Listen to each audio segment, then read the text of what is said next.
What's up, y'all? Welcome to another episode of the Yard Linkup here at Historically Black Sense. Tonight, the topic of discussion is all about the impact of the HBCU dance culture. We're gonna have a great conversation with that. So stay tuned. We will be right back.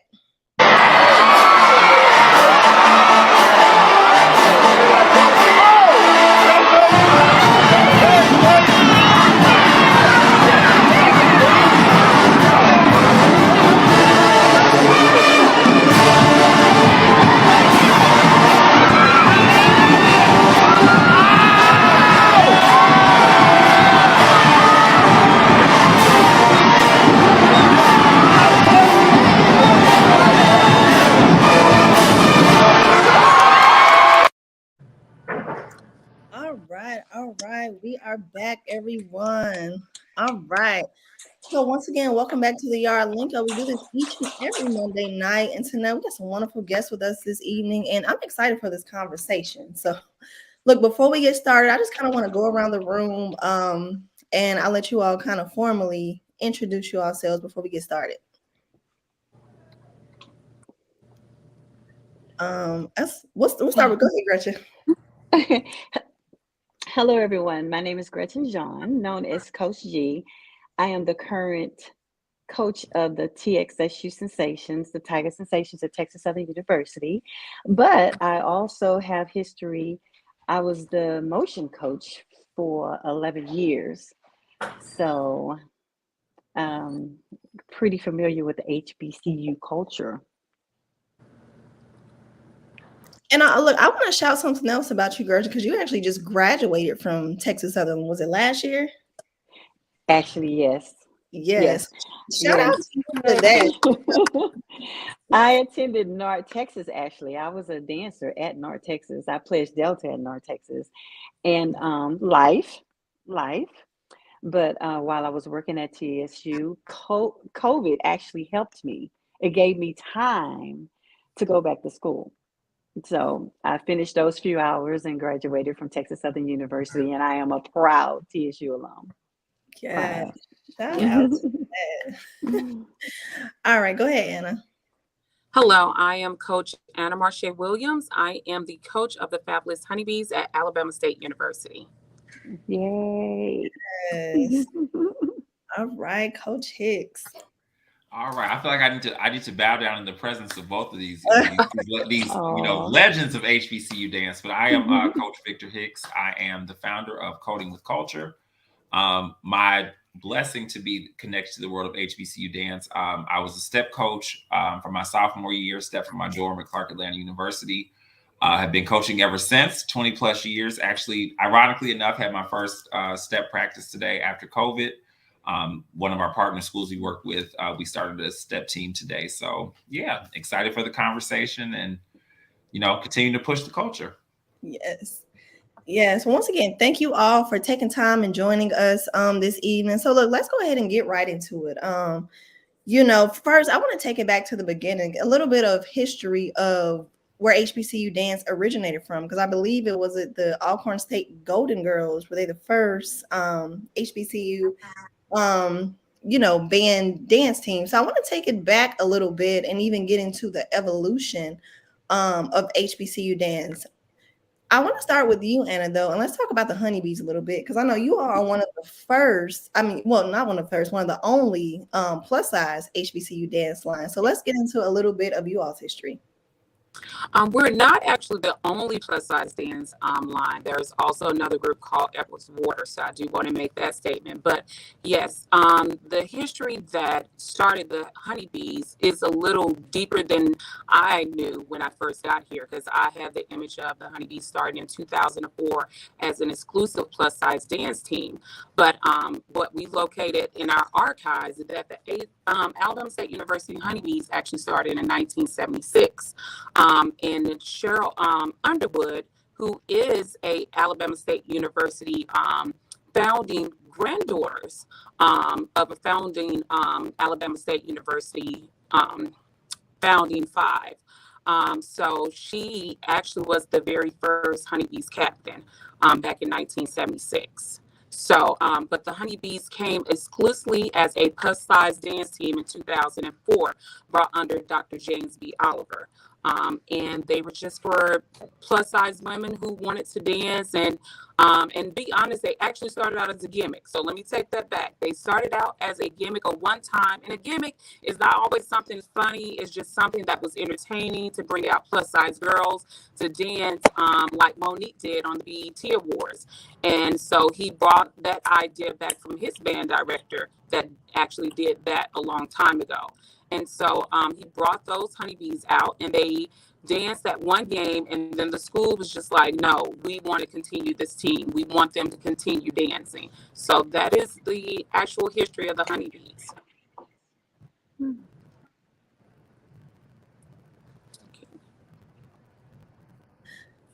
My mic was muted. Here we go. Okay.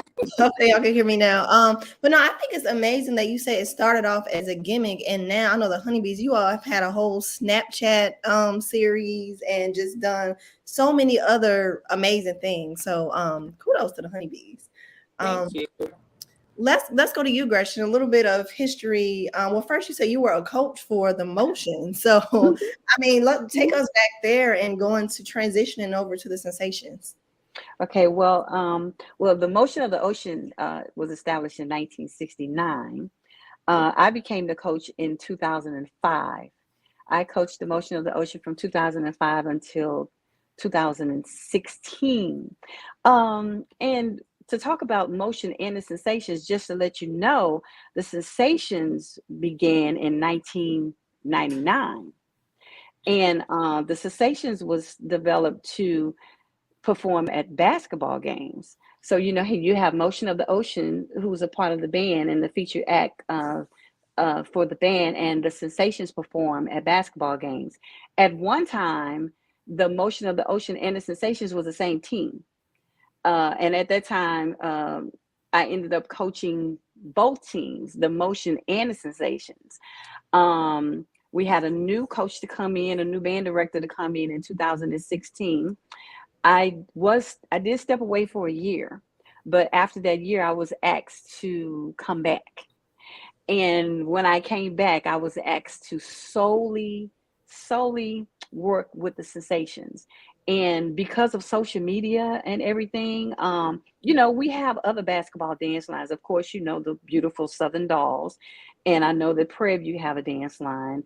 But the Sensations started in 1999, had a few ups and downs at Texas Southern. You know how the HBCU life can be sometimes, right, when you have administrational changes or whatever. But social media since 2017, it's like we've been having an incline. Mm-hmm. I mean, you know, people see the Sensations. I think they really like our style because I like to be original. I did not want them to look like majorettes. You know, so, and we wanted another avenue for women. You know, everybody doesn't want to, you know, be a majorette, and everybody can't anyway, because you can't put every beautiful Black young lady who can dance on the team. You know, it's just not enough spaces. So now, since I was a Rockets dancer and a current NBA senior dancer, my goal is to develop these young ladies for a future in the NBA. Right. So that's the model that we, that we roll right now. But see, I think that's the piece that's lost on so much when we talk about HBCU dance culture, is like we have to start naming. I mean, because I think one of the things that's most beautiful just about that introduction is like the diversity in you ladies' experiences. You know what I'm saying? And all of that is a part of, and what I think I would love to see is, you know, a written anthology of that, like HBCU dance culture in itself. Because, I mean, I thought the point that you brought up, Coach, is that the difference between, you know, HBCU football dance culture and HBCU basketball dance culture, and again, how it appeals to kids. Like, so for example, I was a cheer coach in Chicago, so we are a very basketball heavy city. So my kids would naturally be inclined to those HBCUs who had a more heavy basketball, typical dance team culture, which is very, very different than football, which again, growing up in Chicago, many of those girls didn't have a reference point for it, because football was a very short because it got cold. So Yeah. but again, Yeah. I think, And you know, and I'm glad you said that, because my captain for the last 2 years, she was from Chicago. see, She never knew what majorette was.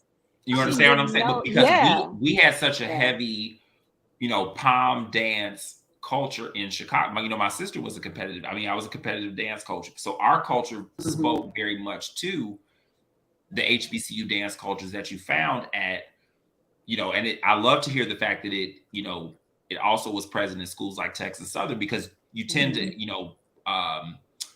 connect those to the dance cultures of like the Coppin States, the MEACs, the heavy basketball schools. So I think that, again, and that's why I love these type of conversations, because there's so much history, there's so much legacy, there's so much, richness in HBCU dance culture. And that we're just talking about right now, dance, not even talking about stepping and strolling and all of that. But that's also why we can't allow it to be trifled with, because it is. It's very serious, and it's very Black, and it's very us, and and we definitely we're gonna touch back on that as we get further along. But I want to hit on something. I know before we actually started the live, I know we were talking about even the difference between auxiliary groups and majorettes, because like I said, a lot of people don't know the difference. So let's get into that piece, even for people like myself. Like, what's the difference between the two? Well, when I was growing up, both of my band directors were from a HBCU. One was from Jackson State, and the other band director, upon my junior and senior year, were from Southern University. And we had different auxiliary groups. One was the Flag Corps, and then we had majorettes who actually twirl batons, and then we had dancers. Later on, somewhere in history, everything changed, that everyone is now calling it majorette.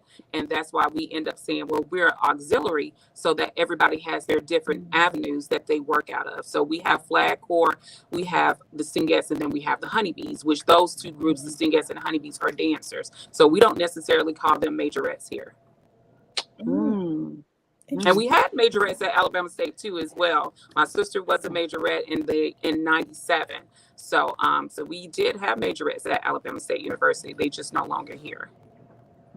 Okay. Wait, so just to clarify, the majorettes or the auxiliary groups are more so like the baton twirlers, or at least it started off that way. And then the dancers, like the Stingettes and the Honeybees, are more so on the dance side. Well, at PWIs, the twirlers are still considered the majorettes. Yes. Yeah.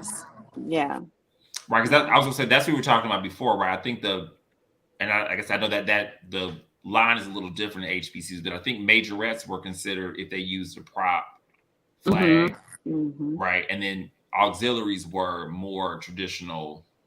Now, flag, I just want to say flag in general does not like to be called majorettes. Flags are they like to be called the Flag Corps, and they spin, so they don't want us to say twirl. And that's something I had to learn too, because I was like, well, in high school, we didn't know that kind of language, but going into college, it's like, no, we spin, and we're called the Flag Corps. So, and that's the difference between them. They don't like to be called anything as far as like majorettes, but that's why they formulated this auxiliary group, because there's so many avenues in auxiliary.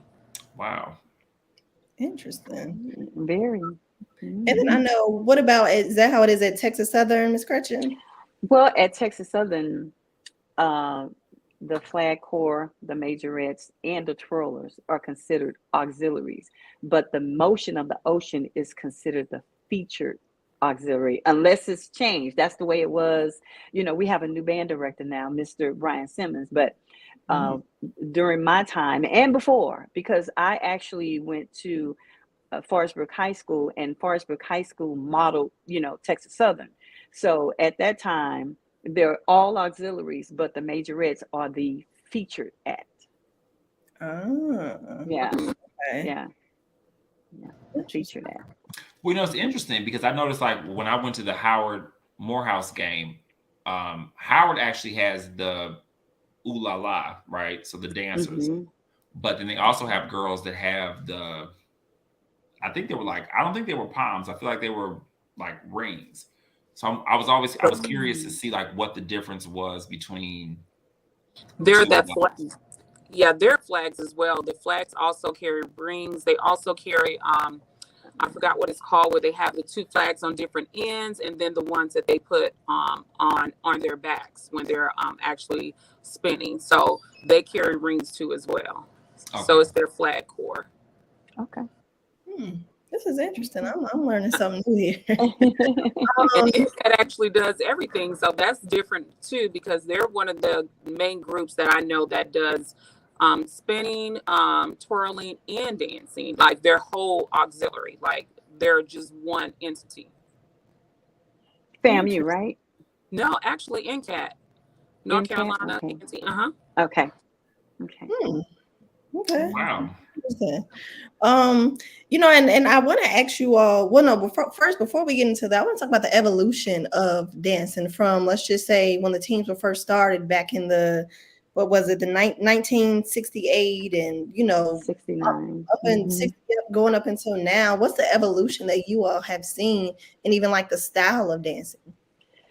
Well, since I've kind of been there for a minute and also saw it when I was growing up, I remember, because we in Houston, the TSU was they were the thing, so we would get to those, the back then it was called the Astrodome, when Texas Southern was performing, and they did a lot of shaking. It was like actual just dance, and it was creative, and they created dances to fit the music. So, it was very entertaining. They didn't do a lot of, like now we do tricks, we do stunts in routines, we do a lot of technique. But what I remember, they did a lot of creative dance to match the tunes. That's what I remember growing up. And, times have really changed from breakdowns and routines, a lot of technique and routines, creative formations, and everything. So, times are changing. Me, myself, I call majorette technique with a little hip hop flair. That's what it looks like to me. That's how I identify HBCU majorette dance teams. Yeah. Very versatile teams. Yeah. I'll say versatility. Yep. And What about you, Anna? Even with the coaching the Honeybeez? I would say the same thing. For me, when the Honeybeez, my purse scared me, y'all. I'm so sorry. It moved, and I'm like, wait, hold on. But with the Honeybeez, when I first came there, it was. I have a dance background. I was trained in every area, including from tap to jazz to modern and contemporary. So me coming back into the majorette style, I literally was lost when I first got with the Honeybeez, because they were more street dance, more club type, and I want to say almost back to where you would create something with the music as far as movement wise. And I knew for me, I wanted to elevate them past that, because I knew plus size girls, little girls who I used to teach, that looked at me and was really enjoying dance because they had somebody that represented them. So me taking on the Honeybeez, I said I need them to be a representation of dancers all around who actually wants to dance. So each year the dancing has changed. Like, we're doing more technical stuff this year than we ever done before, but I gradually just worked my way to that, because I have regular dance classes with them. We do everything that you do in a ballet class, a jazz class, a hip hop. They even do African and contemporary too as well. But each year I wanted to develop them into being a more cultural type dancers. And Coach, can I tell you, and it shows. I was so proud of y'all at the Morehouse game. You all looked so amazing, and I think that's as a teacher of the K-8, getting kids inspired about historically Black colleges in the K-8 space, that's huge. And my girls, it's interesting because we always start our classes off with our Do Now other type. We'll watch a different HBCU band, and it's interesting to hear how many girls and how even without any prompting from me, because that's literally like their intro to class. So it's planned as they come in, they sign into, Google Classroom or whatever for my computer science classes.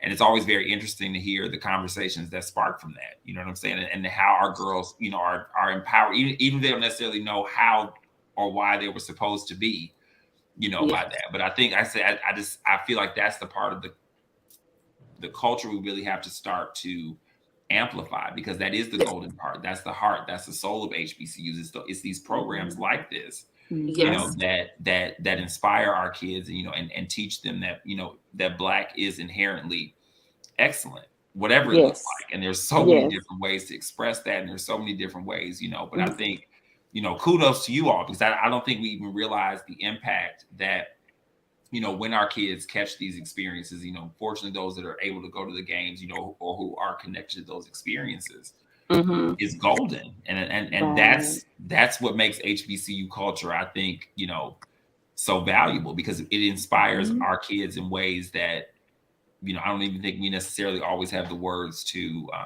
you know, to express. But yeah, that's huge. Y'all look good. So good. So good. Great. Fantastic.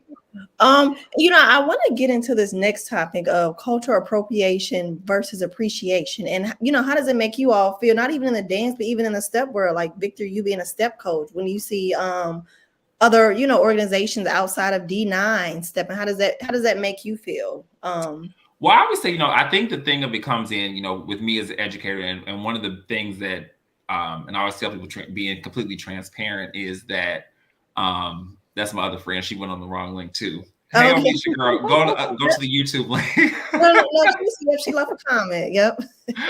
So, you know, when we talk about HBCUs, and I think where it goes from appreciation to, or appropriation versus appreciation, is the knowledge piece. So, you know, I've had, you know, white children who have stepped. I taught, you know, my first school here in Atlanta, kind of where the coding with culture brand grew from. You know, we did have Asian students and Black students and white students, but the thing that I always thought is that there is an educational piece. And I think where I was always troubled with, when we talk about how it, you know, I'm thankful for the exposure of reality TV and how HBCU culture kind of was, you know, but my 6 dozen in the other basket is, are we appreciating it for what it was? Because these dance teams and these step teams existed when HBCUs were almost shuttering their doors. I'm very, very happy that we're operating in excess in many cases now.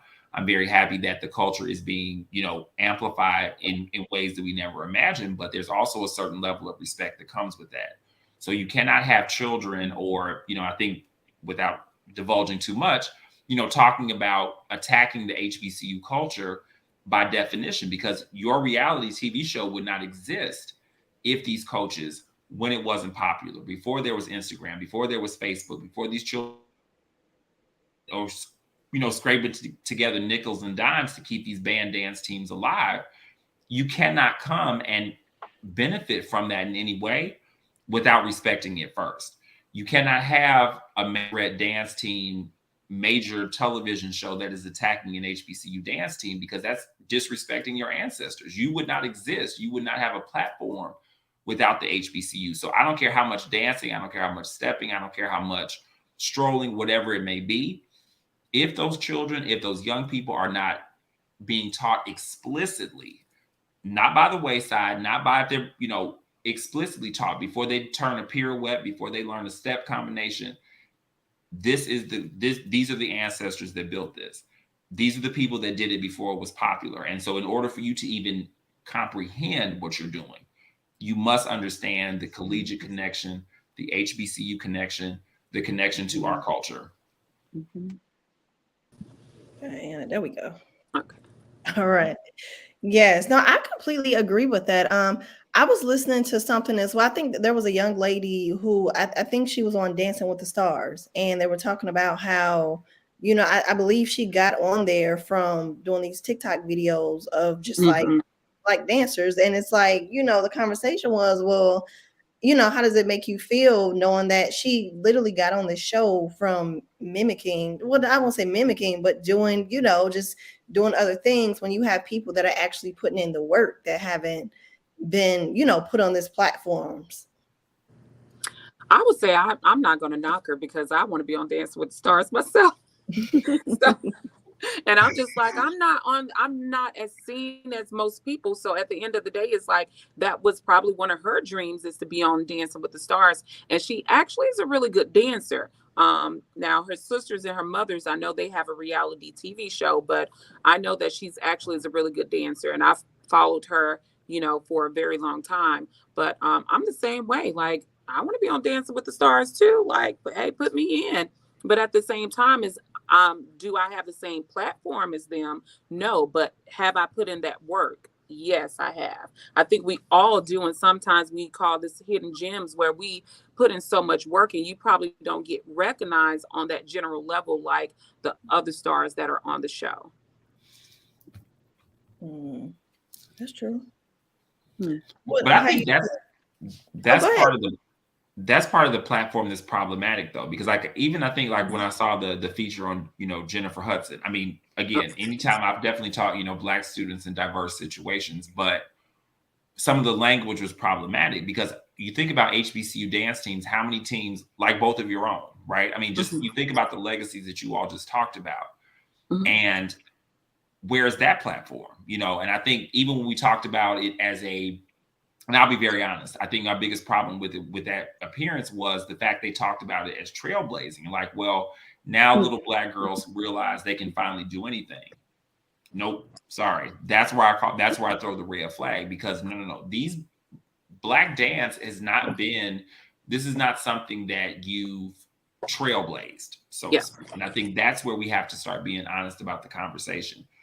You recognize the gem in the Black community. If it's helping you feel connected, if it's going to help you get your degree and be a part of I applaud that and all, as I would with any of my own students. But we have to be very careful in saying that you did not create something. This is not something new. This is something that, and again, I think my qualm with it is that how it's celebrated amongst that entire community, because as many times we talked about before, they love everything about being Black, but Black people. And so when we tiptoe it, when we leak our culture into those spaces, I think we have to be very, very careful about that, because it naturally lends itself into appropriation, because it's like, this is the cool Black thing. And I had to be very intentional as a step coach in coaching white children when I'm stepping, like, this is not, we are going to learn about HBCUs, and we are going to learn about how this is connected to South Africa and oppression and all of these things. And if not, then it's not for you to learn. It's just I think both of those are on two different platforms when we're talking about, the team that started at the PWI versus this Dancing with the Stars, because a lot of those people that aren't Dancing with the Stars really aren't stars because they, start off on a reality TV show. Give me just a moment. Sorry, y'all, because somebody is begging on the door. Give me just a moment. I'll be back. Yeah, no, that's okay. But I mean, even going to you, Gretchen, what are your thoughts on this?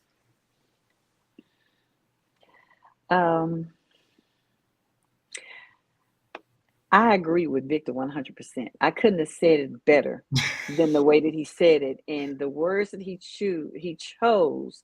I mean, it was just great, Victor.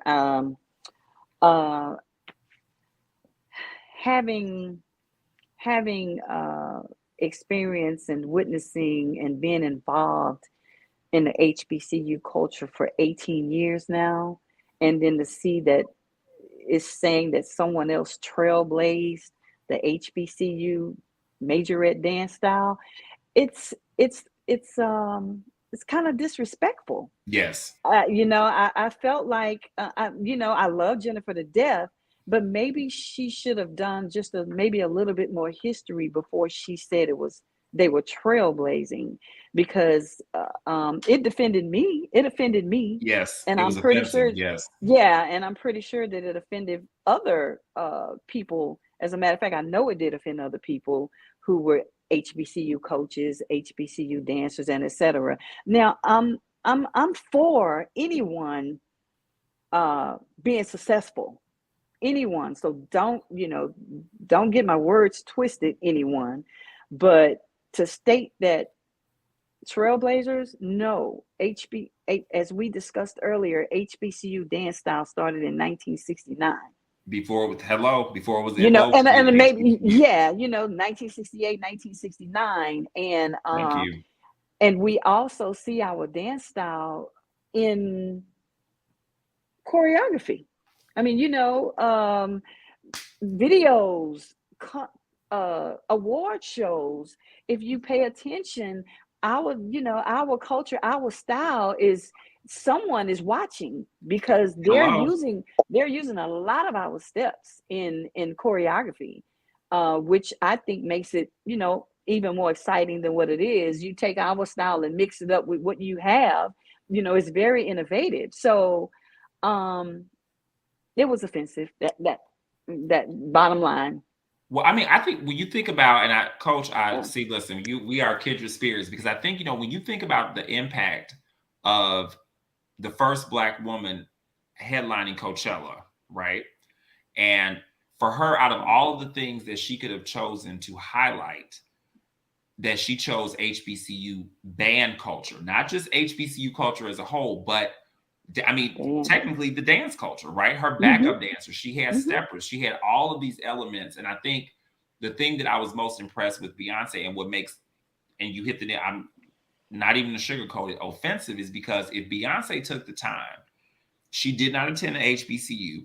She's clearly the biggest, highest paid Black female, the first Black female to highlight Coachella. And for her to take the time to respect and honor not only the culture of HBCUs, but the young people who probably would have danced for her for free. And I think one of the biggest things that for her, when we talk about the culture, but that's what I don't know what that looks like, but I need us to start creating this anthology, this written history of what HBCUs mean, because unfortunately so much of it is lost in the conversation. So unless we pull these opportunities like this for us to talk and really pay homage to how deep and how rich our cultures are, it's missed. So again, we don't realize the impact of that. And so, unfortunately, Jennifer Hudson, who did not attend one, but again, I feel like that's for us as Black people, PWI graduates, HBCU graduates, these schools are our gems. And so we have to protect them, whatever our entry point is, at all costs. PWIs, if you subtract Black people, will definitely be okay. We know that we cannot say the same thing about our HBCUs. And at some point, whether you went to a PWI, some child, a cousin, grandparent, somebody was affected by the HBCU experience. So again, we have to be very mindful of, even when we go into those spaces. And again, like you said, I'm about all children being successful. I've been teaching for 20 years, but when we, and I excuse my French for this word, but when we bastardize our own culture, when we leak the respect, if we do it, you understand what I'm saying? It becomes open season. We saw it with hip hop. We've seen it with, just even, appropriation of how people feel Black women act, and the stereotyping in that. So we have to be very careful of, gatekeeping sometimes gets a negative connotation. But when we think about some of the after effects and how once we open the gates to our culture, it then becomes a plaything for people. So it's no longer respected. It's no longer something that you need to pay homage to, and I think that's where we have to be mindful in how we, share our culture, because it is a beautiful thing, but it's not to be trifled with. Absolutely. You definitely said. And I'm sorry, that was my soapbox. I'm sorry, that was over. I'll be quiet now. My bad. No, you're good. You're good. No, it was good. And, I want to ask you all too, and I'm not sure if you all know, I know you talked about, a lot of the moves and, the steps and everything being used. Is there, I don't know, is there something in the dance world where you can, kind of like protect those moves from, like maybe trademarking, or I'm not sure how that works in the dance world? I don't think it's possible, but we're just so familiar with the style that we can tell when someone else is using the style. But that would be kind of hard to do, I think, in the HBCU world, because a lot of the moves are similar. They may not be exactly the same, but they're similar. So I that's just my opinion. I don't think it could be trademarked. It'd be pretty tough, to trademark certain moves, but you can just tell. Yeah. Yeah. I want to ask you too. Just get into a little bit more dance terminology. What's the word? Stands and counts and all of that type of thing. Let's kind of once again, for people who we watch the dancers but may not know the inside of a lot of that terminology. Let's kind of get into some of that a little bit. Okay, so you have a feature routine, a field routine, which is you see all of the major red dance teams um, creating this beautiful routine in front of the band. They get an opportunity to dance in front of the band. And stands are what what the dancers do in the stands. Okay. And though the stand routines are a little bit different from a field routine. A field routine, of course, may be a little bit more difficult, have a little bit more things created into it because you perform it on the field. But in the stands, you create routines that you are able to do in the stands. That's why it's called stands. Okay. As far as the TSU Sensations, we call our routines on the sidelines, because we're on the sidelines. So we create creative routines on the sidelines. And then we also have a halftime routine that we do on the court. So we call it that hit the court. And then we also have timeouts, 60 seconds to go out and have spirit and, and show the audience and try to get them pumped up during the timeouts. So you call those timeouts. So Interesting. And so this is pretty much universal across every kind of sport. I think it's close everywhere. Yes. More so genres, right? So like basketball versus, I think that would be the delineation, right? Because sidelines and that kind of stuff is more basketball dance team. Right. Right. And then even in my high school experience, it was the same. Interesting. Mm-hmm. Yeah, I just kind of want to, once again, just a little bit of knowledge for people who, tuning in and kind of getting familiar, with this whole dance world. I want to talk too a little bit about the impact of social media. I know we kind of touched on it a little bit earlier, but social media, reality TV shows, and really how much that has affected, the HBCU dance life. And I guess let's start with you, Coach Anna, with the Honeybeez, even having the Snapchat show. Like, what did that do for you all as a dance team? Before it was the Snapchat show, we actually had Alabama State Style with the entire band. And when they first started that show, I wanted to make sure that as far as cultural wise, that they see plus size women who loves dance, but they also cares about themselves, their body, their mental health, and plus, just being in college and having that college experience. Now, when the Snapchat show came around, that one was a little different because it was just showing them really into school life, what they had to do as far as rehearsals, what they had to do, as far as like, I have the Honeybeez on what I call is a more of a dancer's diet that fits plus size women, because every dancer has a different body type, and you can't make one dancer who is on a regular dance team eat a certain thing and then try to reverse that over to the Honeybeez, because now they're learning about fitness, they're learning about things that they can and cannot eat, as far as like when they're dancing, because to help them not get any injuries. So on that Snapchat show, it showed everything they went through from boys in college, and also just the entire college life, keeping up with their grades and their work. But that platform actually opened up a lot of doors. Like, a lot of kids start coming to college. They wanted to know more about college. Mm-hmm. We went to different high schools and everything. And a lot of them were my students too, as well, who I taught in school, because I'm a theater and a dance teacher as well. And so that brought them wanting to come into different HBCUs, not necessarily just Alabama State, but they went to schools such as Southern, Jackson State, Texas Southern, which my actual brother graduated from Texas Southern. He was in the band as well. So just opening up that culture for them to see college life and what it takes to be, on a dance team and such as that. If I can add to that, Prairie View also has a plus size yes dance team, and to piggyback on what you said, with the Sensations being a different dance style, there are other young ladies wanted to come to Texas Southern University, they like the dance style and saw a different style of dance. So now more young ladies are wanting to come to be on the Sensations dance team. And Coach G, I want you to know too that you inspire a group of girls who actually reached out to me about creating a basketball dance team here because of what they see that you've done at your school. And so, so we're going in a transition of trying to figure that out. And I have to figure out how I'm gonna juggle all of those things. Because of all people. Listen, both these children come with some ideas. Look, I said, I don't have time for nothing else. I had step practice. Coach Hicks, we want a majorette team. I said, we don't. We're not. But I think it's a really good. Some days.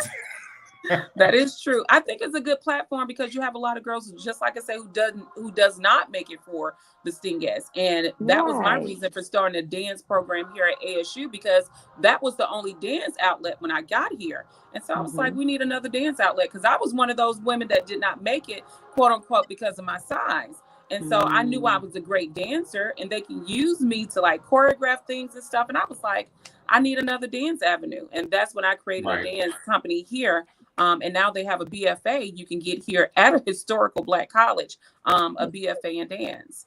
Nice. So, and I think I think that's the diversity piece that people don't realize exists at HBCUs, because like you said, I mean, even thinking about, like I said, being a high school dance coach, like the natural progression for my girls from Chicago would not be, and again, with their training, with their, their hardware under their, and their resumes, it was a basketball dance team. So it's not that they would not necessarily be great dancers, but again, we have to make sure that we provide for the diversity that Black children are coming to HBCUs with as well. Because like you said, if you came from a cold climate, it's not that you may not have the same training, you may not have the same background, the same experience, but you grew up in Chicago, and Chicago's dance style very much speaks to a basketball style. World, so making sure that we, like I said, that's what I just feel like that we need to figure out. We joke about this all the time, like a hub of how to pull all this in. Like, so when we how do we recruit specifically to those kids, to connect those kids to the Honeybeez, to the program, the Sensations that you have going on in TSU, Coach? Because the thing of it is that it's not that they don't exist. It's that I feel like we're HBCUs, and I don't even want to say missing the mark, because it's not a negative like that, but literally connecting these dots. Let's get this child, the kid that I coached here, to know that the Sensations is a very natural progression from what they're used to continue to be successful in an art form that, is valid. I mean, it's very valid. So you're doing and actually I want to say kudos to you, because you're on a platform that actually is spreading this out into our community. I didn't have this growing up. I didn't have, people that looked like me teaching dance. They didn't look like me teaching dance, so I always thought I wasn't the perfect body type. And sometimes that's what get in a lot of our heads, that, this may not be for us because we're shaped different or move, look a little different. We don't look like what they call the prima ballerinas or, what they're doing in contemporary dance. But that has changed too as a culture. But what you're doing, a lot of educators like yourself needs to be out in the community teaching them that this is something that they can actually do. We taking arts out of school. If you think about it, during the pandemic, we didn't have arts. I became a regular school teacher, and it was a lot for me. I'm gonna tell you guys, that was a lot. Not able to teach dance and theater. The kids are missing out because we're taking it out of our community. And if we have more, and like I said, we sign our children up to fail when we stop. When we stop allowing the standards for their excellence to be those things that are theirs.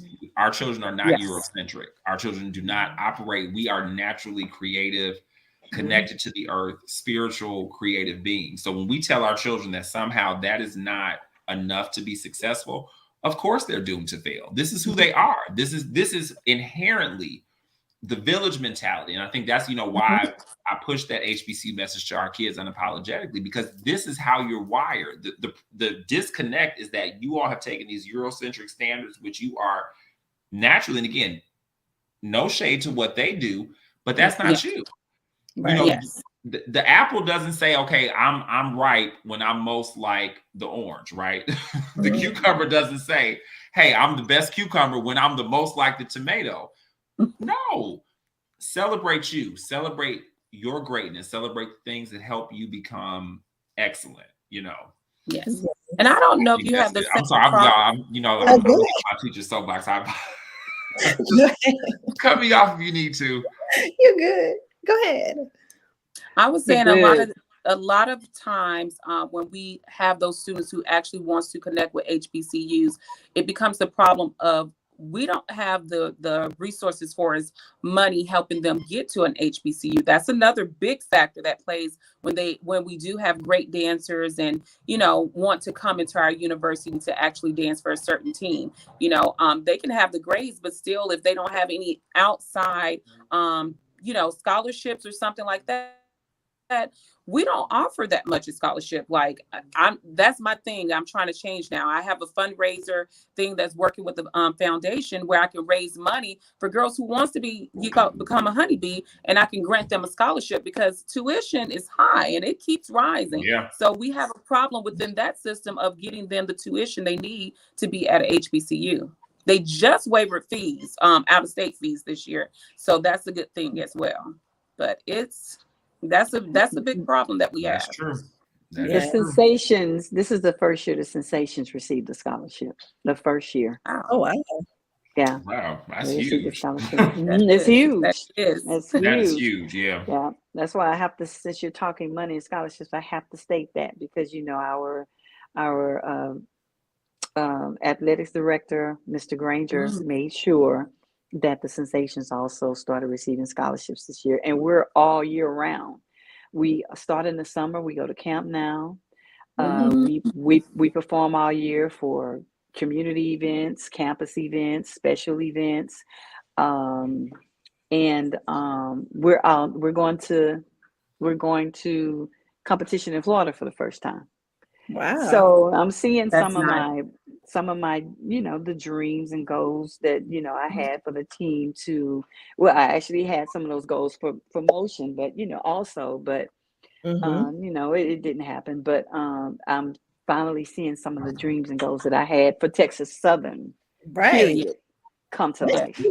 So basically now for anyone, if anyone wants to, you can actually recruit people to be a part of the Sensations, right? Okay.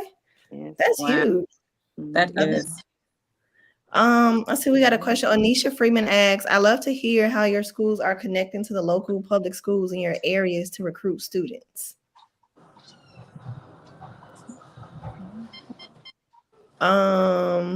Schools.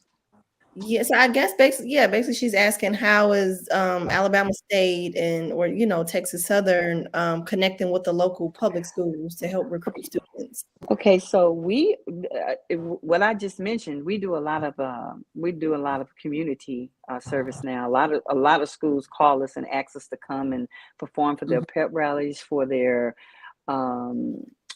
signing days. We're out in the community a lot, and social media helps a lot. Yes. Social media helps a lot because, you know, the numbers are growing and they watch our page a lot. They watch the dancers page a lot. So social media is a big recruiting tool, but we actually go out. We go out into the community. Yeah. And we do the same thing as well. We go out into the community as well. We even do the, testing, like they test a lot here in Alabama. So we go out to like get prep rallies and get them pep for testings, and they love it. The kids go and read to the kids for Dr. Seuss Week. And also they just embarked on doing the Reading Across America as well. So we get a lot out into the communities and going to the schools, and we do that on our own. It's nothing that, you know, someone is coming and saying, hey, you guys need to do that. We just go reach out to the schools and we get the kids involved. And we're doing that for Turkey Day too. So anybody that's watching, if you have a kid locally here in Montgomery, we're having a contest where we're going to actually do a field day where it's the football team versus the Honeybeez obstacle course. And so we're going to do a little educational type of event where they can actually win to be wait a minute now. Wait a minute. I come to Georgia. Now wait a minute. I got some kids now. Nice. Hold on. Now, I got kids. You can do it too. I think you got to. But we would love to host you all. That's We would love to host you all virtually. I know I'm at all girls K through 8 STEM Academy, so it's all Black girls. I'm the computer science teacher and the step coach there, so we would love to have your girls both come virtually if you guys are available. I know they would get a kick out of that. So, okay, there she go. I think she froze. Anna, can you hear us? Okay, there we go. Okay. I'm not sure. Well, if now.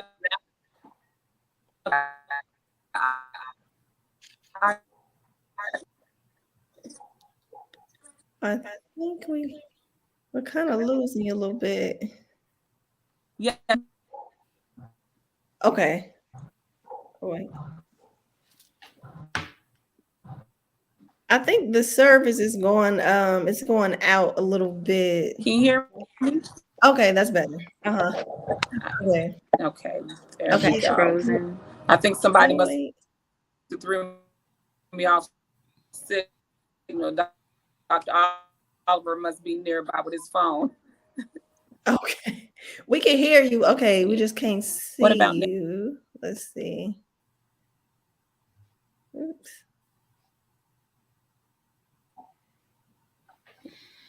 Okay. Okay, what about, can you hear us, Anna? Okay. I can hear you guys. I'm good. For once, it's not my internet. Okay, yeah. No, Yeah. I think it's kind of broke up a little bit. And I know, let's see. I know we get ready to wrap things up in this. I got one last question. One last thing I want to ask you all. Let's see. Is Anna? Yes, I can hear you. Can you hear me? Okay, there you go. You good. I think. Okay, I think we'll let her connect, but I want to ask you all. Oh, wait, let's see. She's back. Okay, there you go. Can y'all hear me now? Okay, much better. I can hear you. I don't know. Can you hear me now? That's good. Okay. You good. Okay.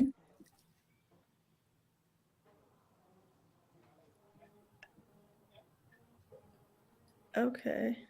I'm not sure if she was saying. I know Ms. Anna, you were saying something before. I'm not sure if she's still talking, but I want to ask you all real quick before we leave.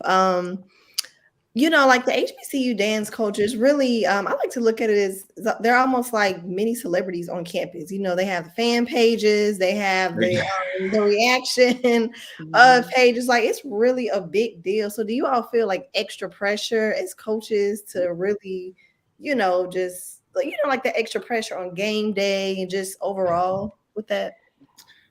Step coaching, yes. Short answer. Yep. Yes. Honestly, yes. I've been doing this for many years, 18 years, but yes, you still feel a little pressure. You want to make sure that they are doing routines to please the audience. You want to make sure that they look and are doing routines to please the administration. And also, you know, also the VIPs and, you know, different ages, you do have a little pressure. You want to please everyone. You won't please everyone, but you do attempt to try. You try your best, right? Yeah. You try your best, right? And then it's the culture. Like, I think that's the unspoken rule, right? Because you realize there's such a, you know, one of the biggest things even starting stepping was like, you know, your dorm and like, you know, where hall is this? And so we had such a, you know, so the level of practice and the level of excellence, you know, which of course, you know, develop those soft skills, which help you be successful in life later on. And I think that's always the extra caveat of HBCU culture, is that level of intensity, that, you know, understanding to, you know, your commitment and your responsibility to the culture to be excellent, right? So your dorm or whatever it may be, that helped you in life, because you realize once you committed to something, once you were a part of something, there was this inherent pride in that. And I think that's the part that is so rich in HBCU culture, but we often, it kind of goes as an unnamed kind of entity. So yeah, I think, yeah, it's definitely, right now, my neos know, when I coached them, I was like, listen, don't have spring 97 coming back talking crazy to me, because you know. Yeah, and I think now it's probably even a little bit worse because of social media. Because like Yeah. 15 years Listen. ago, So it's no longer who comes to see you on the yard, because it's game by game, step show by step show. It's gonna be posted somewhere. Yeah, they're always watching, and the Yeah. cameras are always on. Yeah. Because for me, even like on the outside looking in, just being a lover of dance culture, I'm like, wow, like I wonder even how the students feel like in those moments. Like, it's like all eyes are on them, like you said, at every single moment. I'm like, it's a lot, So I'm like, I'm always wondering, like, what is it like, even, being a dancer and feeling that pressure to always put on a show. So Anna, I think can you hear us, Anna? And I can hear you. Can you guys hear me now? Okay, yes, you good. Okay. We got you, yes, we getting ready to wrap this up. But yeah, anything you want to add? We're just talking, just kind of like final thoughts and just talking about really some of the pressures of being a coach in this social media era and all of that. That's social media and being a coach. It is a tough job. I don't think everybody knows what goes behind the scenes, and they don't know the many hats that we have to wear as a coach. And especially in the social media era where everybody wants to be seen, everybody wants to be the next big thing. And so they're displaying their whole life. And then when you become on a collegiate team, we got to kind of, will you in a little bit from that so that you can really figure out like who you are versus what everybody else think of you. So that way, every time you perform, you can perform to the best of your ability and not what everybody else is thinking about you, but what you think about yourself. Yep. That's real. I love that. Like this has been a great conversation. It has. This has been a great conversation, but I do want to ask you all before we go, what are some final words, thoughts, anything you all have coming up that we should know about? And shout out to everybody that's been rocking with us on Instagram as well. But yeah, any final words you all want to leave?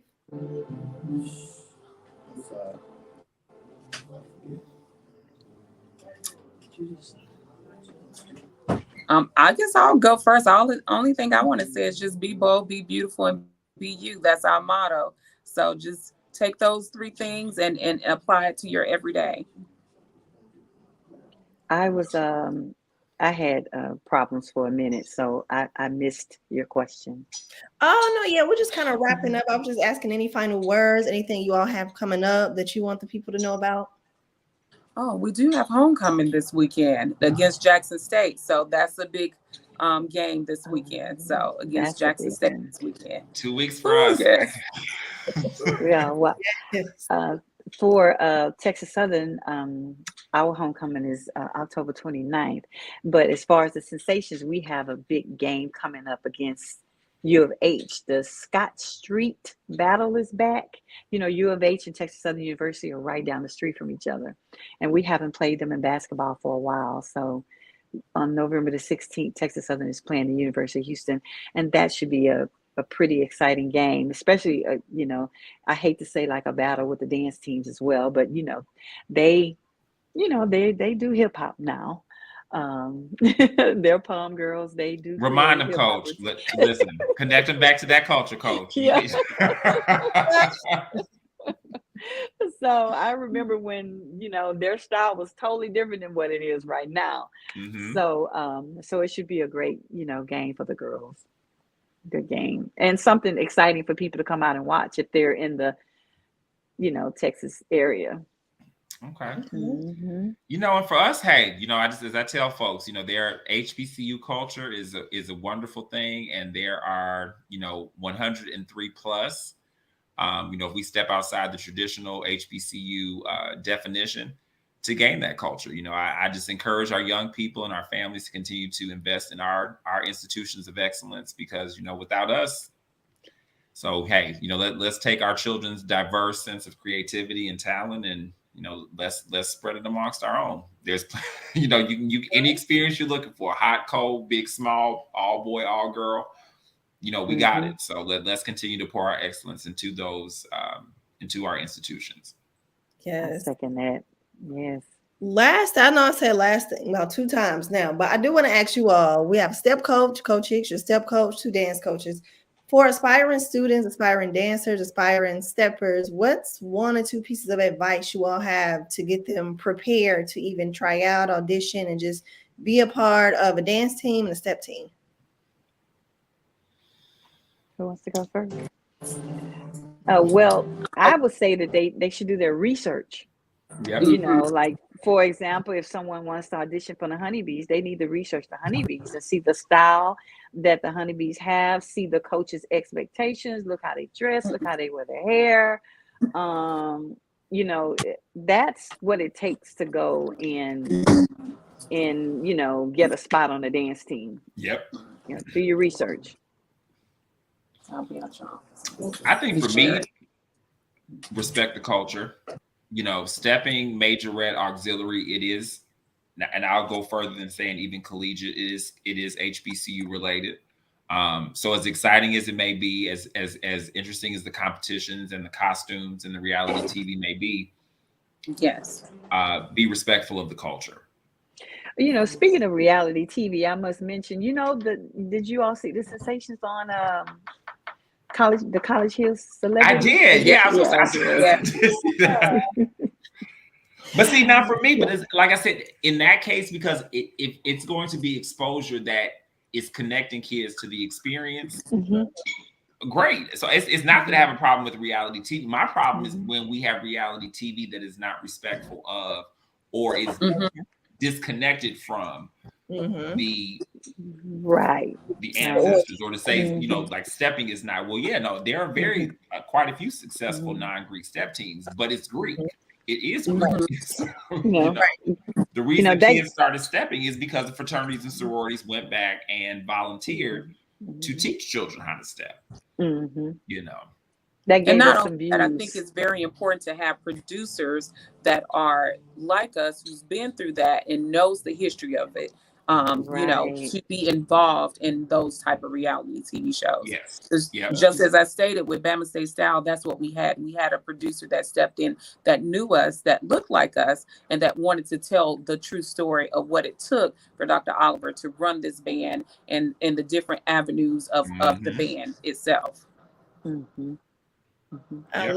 Shout out to Super Shy on Instagram. She added they have to be committed. She added a piece of advice too for people who want to join a step team. That was her piece of advice. I'm kind of just going through the comments here, but yeah. And fitness, and a lot of water. I think a lot of people forget to say that. Fitness, please stay hydrated. And a lot of water. Right. Well, look, this has been a great time. Definitely enjoyed this conversation. Hopefully, you know, everyone that's listening tonight and is going to hear this, they got some good knowledge. You know, I learned some things from you all tonight as well. So, drop your social media links or how people can find you all. So we are Coding with Culture at everything. Twitter is just Coding W Culture because you only get so many characters. But everything else, email, website, codingwithculture.com, Twitter, Instagram, Facebook, I think. So okay. And Anna Marshae Anna _ Marshae, and that's MARSHAE, and at ASU Honeybeez with a Z at the end. Instagram TXSU Sensations, TXSU Sensations at gmail.com. We're also the Tiger Sensations on Facebook and Twitter. So usually, if you it won't just be Sensations. You'll see either TSU or Tiger Sensations to identify Texas Southern University dance team. Okay. All right. Well, look, thank you all for tuning in. Definitely make sure that you connect with everyone if you're thinking about joining the Sensations dance team. They got scholarship money now. The Honeybeez. Coach, you're gonna have a whole bunch of girls from Georgia listen. People like. But no, this has been great. And definitely we're here Historically Black Sense. So yeah, thank you all for tuning in. All right. You're welcome. Yes. Bye, you guys. Thank you. Bye. Thank you all. Bye-bye.